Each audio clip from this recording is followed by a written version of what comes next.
Oi meninas, estou aqui para dar um recadinho.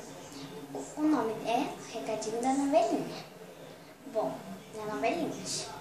Bom, sabe por que vocês devem estar achando por que eu vou falar novelinhas? Bom, eu e minha mãe vamos fazer novelinhas muito divertidas.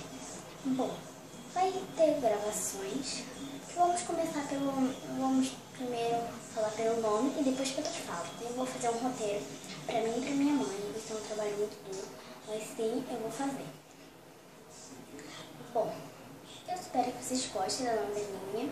E se vocês gostaram desse recadinho, clique em gostei. Se vocês não gostaram, clique em não gostei. Mas do mesmo jeito, não deixe de se inscrever. Não deixe de perder as novelinhas incríveis que vai acontecer no meu canal.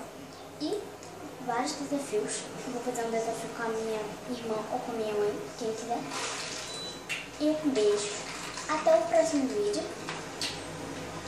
Eu tô muito feliz que eu vou fazer novelinhas, vários desafios, que eu tô com 27 inscritos. Obrigada. Não quero me gabar, mas do mesmo jeito, obrigada. Eu acho que vocês merecem um beijão. Mas pena que eu não conheço a metade das pessoas que estão inscritas. Mas, gente, do mesmo jeito, quem está inscrito, um beijo bem grande, de coração mesmo. E até o próximo vídeo. E não deixe de se inscrever, tá bom? Tchau!